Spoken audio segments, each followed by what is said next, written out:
Hola, ¿cómo estáis? Me alegro de saludaros. Hoy quiero seguir hablando de la violencia de género y más en concreto de los tipos de violencia. Hemos estado haciendo un repaso poco a poco por temas de interés sobre violencia de género y hoy quiero hablaros de los tipos que más o menos todos los conocemos, pero que conviene poner en relieve su importancia. El objetivo de la violencia de género ya ha quedado claro a lo largo de estos vídeos que os he ido grabando, que es el sometimiento de la persona. No es directamente causar una lesión física o psicológica, sino que estas son las consecuencias. Realmente la finalidad de todo agresor es el sometimiento de la mujer. Las lesiones, sobre todo las lesiones físicas, no siempre se dan, sí las psicológicas, como vamos a ver. Las coacciones, el abuso emocional y psicológico es lo más frecuente en la violencia de género y realmente estos son los que devastan a una mujer. No en un momento dado un golpe, sí esas coacciones, ese abuso que se da sobre la mujer y que dejan secuelas, como vamos a ver más adelante. Son secuelas más o menos graves que dependen del tiempo al que ha estado sometida la mujer a la violencia, pero sobre todo la gravedad de esta violencia o de esta presión.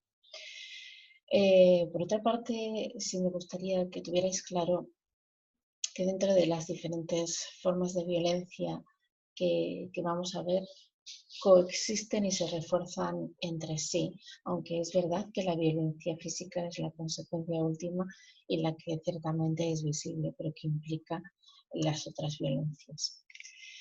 Eh, sea cual sea la forma de la violencia sobre la mujer dentro de la pareja, lo que vamos a ver es que siempre hay unas consecuencias psicológicas, hay una violencia psicológica, hay una violencia emocional. Pero no quiero referirme, cuando hablo de los tipos de violencia, a las consecuencias sobre la mujer, sino más bien a los actos del agresor. Y desde esta perspectiva hablamos, cuando hablamos de violencia de género, de una violencia física, de una violencia psicológica, emocional o de una violencia sexual. La violencia física, como os decía, es la forma más evidente y la más difícil de ocultar, la que ciertamente deja huellas visibles sobre el cuerpo de la mujer y permite además a la víctima tomar conciencia de una forma más rápida de cuál es su situación, más rápida por fácil, porque una mujer a lo mejor, como vamos a ver, no reacciona ante una presión psicológica o un chantaje emocional, pero sí lo hace cuando recibe un golpe, ¿vale? Lo cual facilita pedir ayuda. La cruz de esta violencia física, además de la gravedad a la que pueden llegar las lesiones que ocasiona, es que cuando esta llega, cuando la violencia física llega, ya han pasado mucho tiempo, han pasado incluso años en que la mujer está sufriendo un maltrato. Y viene, como digo, acompañada, obviamente, puesto que si hablamos de la violencia física como el colofón o la consecuencia de un maltrato que se puede extender en un periodo de tiempo más o menos largo, es que la física implica esas otras formas de violencia. Como os decía, la segunda forma de violencia que aplica el agresor sobre su víctima es la psicológica. Esta violencia psicológica es toda conducta orientada a la desvalorización de la persona y es utilizada como una forma de control. Esta desvalorización se utiliza para controlar a la víctima.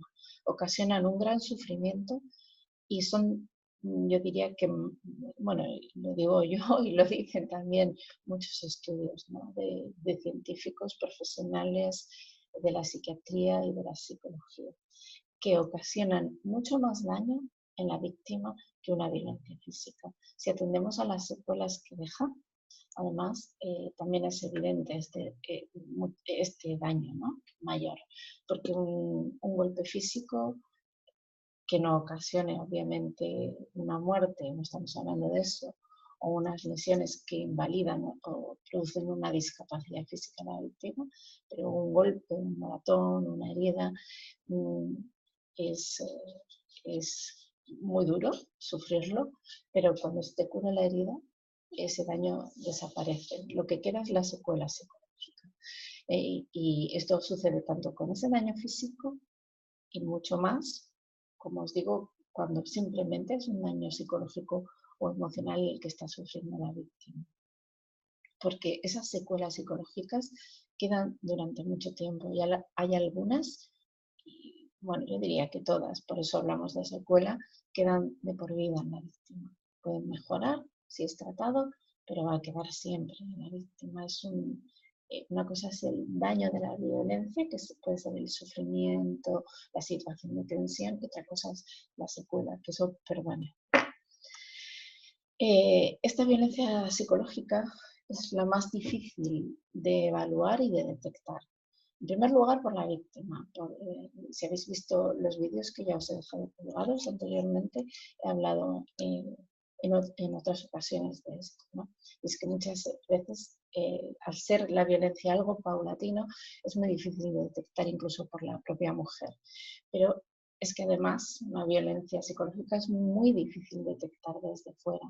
Y cuando las mujeres, como muchas mujeres que simplemente han sufrido esta violencia psicológica y no han dejado, no han dado lugar a la violencia física, denuncian, también es muy difícil de acreditar y de ser valorado jurídicamente ante los tribunales, tanto por el propio órgano judicial como por los equipos de valoración de daño, ¿no? Estamos hablando en este caso de psiquiatras y psicólogos forenses. En esta violencia psicológica, como os decía, se lleva a cabo mediante una manipulación emocional que se traduce en desprecios a la mujer, humillaciones públicas, culpabilización, lo cual trae como consecuencia un decremento en la autoestima de la mujer y en la seguridad en sí misma. Puede ser más o menos grave, como os decía, con más secuelas o con menos para la mujer, pero siempre va a haber. Ejemplos de esta violencia psicológica puede ser simplemente desprecios a la opinión y al criterio de la mujer, hecho tanto en la intimidad de la pareja como públicamente ante terceros, en el entorno familiar o social, el desprecio a su trabajo y a su valor como trabajadora, ya sea fuera de casa o dentro, atendiendo el hogar. Se le minusvalora como madre, se muestra indiferencia por parte de la agresora hacia las necesidades, y esto se traduce en una falta de atención. También es violencia psicológica, lo que se denomina por los especialistas como violencia de rol o control patriarcal. Esta violencia psicológica lo que hace es perpetuar los roles tradicionales de pareja. Y el hombre, desde ahí, desde ese rol masculino, lo que ya hemos hablado también otras veces en los vídeos, se produce el control de la actividad de la mujer, el control de su tiempo, de sus actividades, de sus relaciones, de su trabajo, de todo. Y esto se hace con el fin de limitar la autonomía personal de la mujer. Se limita su autonomía, se limita su libertad, se erosiona su autoestima, la iniciativa propia de la mujer, hasta que se consigue reducir a esta persona a un ser dócil y pasivo, sin iniciativas, que obedece, sumisa. Las amenazas y las coacciones suponen también una violencia psicológica. Sabemos que amenazas y coacciones se pueden ejercer contra cualquier persona y esto ya de por sí es un delito. Pero dentro del ámbito familiar, dentro del ámbito de la pareja, en este caso, o contra la mujer, suponen una violencia psicológica mediante las cuales el agresor impone a la víctima una determinada conducta deseada por su parte y que le reducen, como os decía antes, a una persona obediente que está aislada en su entorno y así tener el control. La hostilidad, los reproches y los insultos son agresiones verbales. Tenedlo en cuenta. Esto es una violencia de género también. Cuando el agresor de forma reiterada muestra desprecio, hostilidad, se reprocha a la víctima cualquier cosa, y ya de forma más evidente cuando se le insulta, obviamente. Como os decía, desde el punto de vista de la justicia, estos son delitos per se, las amenazas, las coacciones y las injurias, siendo las injurias delitos leves, y son independientes de la causación de lesiones físicas o psicológicas, que también suponen un delito separado y diferente. Y suponen esta violencia psicológica el mecanismo fundamental que se utiliza para subordinación de la víctima. Pues la amenaza de violencia actúa como este sistema de control del que os hablo, que es muy eficaz e impide a la víctima tomar decisiones y se le queda sometida porque la víctima siente miedo. Podemos clasificar esta violencia psicológica desde 3 puntos de vista: como malos tratos sociales, como malos tratos ambientales o malos tratos económicos. Los malos tratos sociales pueden consistir en humillaciones, descalificaciones, burlas en público, como os comentaba antes, bien sea en el entorno social, en el entorno incluso laboral de la víctima, en las amistades, etc. Hay muchos hombres que incluso someten a las parejas a una humillación como es el seducir a otras mujeres en su presencia. En el entorno de amistades o social se produce una seducción de otras mujeres delante de la víctima, lo cual humilla a esta y supone para ella un trato degradante. También son malos tratos sociales cuando ante otras personas se hace aparecer a la víctima como una sirvienta o como alguien que tiene la obligación de servir al agresor, y esto también es muy frecuente. Cuando hablamos de malos tratos ambientales, nos referimos a golpes contra objetos, contra seres, tira cosas, tira comida, y esto se produce en el ámbito sobre todo familiar. Es muy común oír relatar a mujeres como el hombre, cuando ellas preparan la comida, cuando el hombre se sienta a comer, o se le pone la comida, o se sirve la comida, desprecia esta como obra de la mujer e incluso la arroja al suelo, ¿no? Acompañado de malos modos, de frases despectivas o incluso de insultos. Y por fin los malos tratos económicos es algo que es conocido. Yo creo que se ha oído bastante hablar de que una de las formas de maltratar a la mujer por parte del hombre es limitarle el dinero y controlárselo. Hay incluso en situaciones más extremas, este control va un paso más adelante y lo que se hace es impedir el acceso, impedir cuál es el patrimonio familiar, o incluso para conseguir esto, para conseguir que no acceda directamente la mujer al dinero, a poder acceder a medios económicos para comprar, para hacer la compra, para atender necesidades de la vida diaria, lo que sea. Lo que se hace es asignarle una cantidad, el hombre le entrega cada semana o cada día o cada mes una cantidad a la mujer con la que se tiene que organizar. Esto supone una decisión unilateral del hombre, que no cuenta con la mujer para esta organización económica de la familia, y le sitúa en una posición de prevalencia o de superioridad respecto a la mujer. Hay veces que también podríamos incardinarlo dentro de estos malos tratos económicos en que se impide a la víctima tener un trabajo remunerado, trabajar fuera de casa.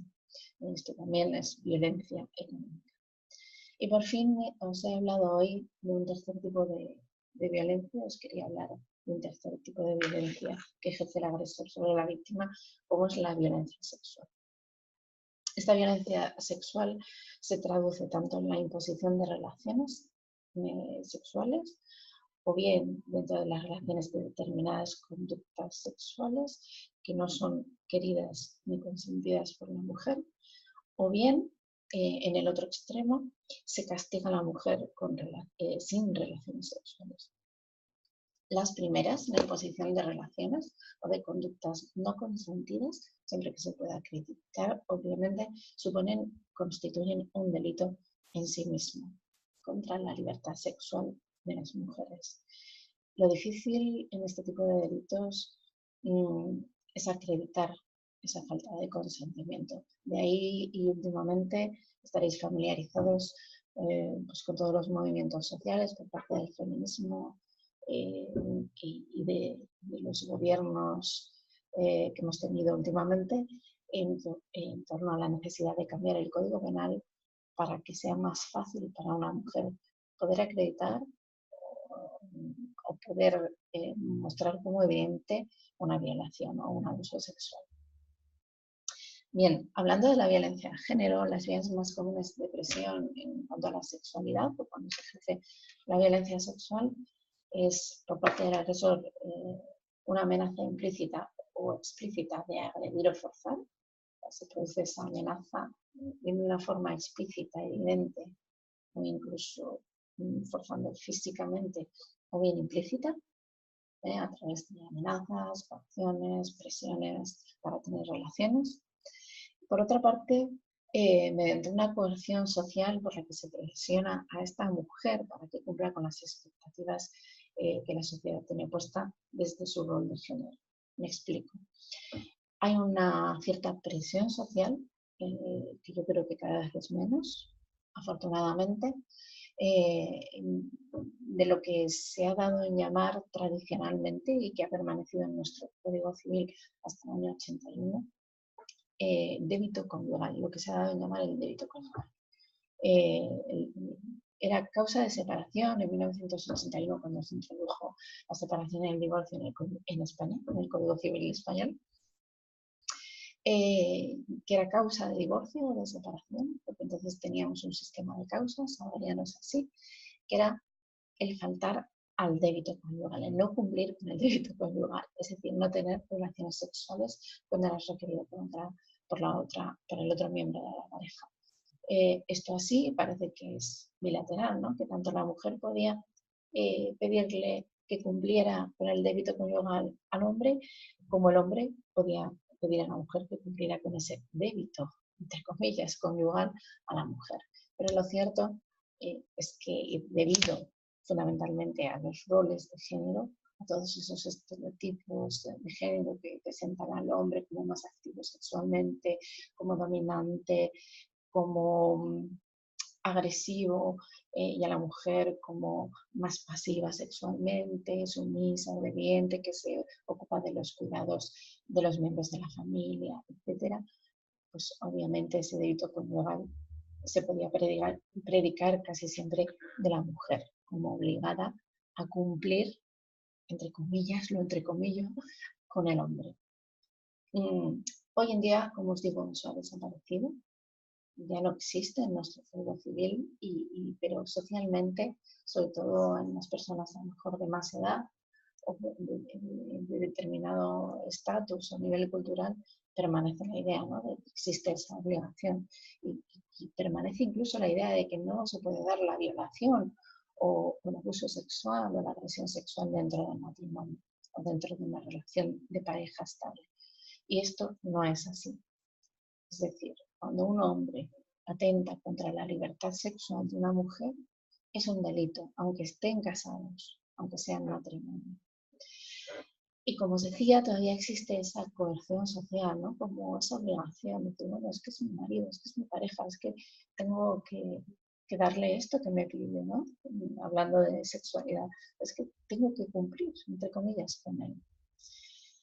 Eso, si el hombre lo utiliza como una herramienta a través de la fuerza, de la presión, para obligar a la mujer es un delito y es violencia sexual y es violencia de género.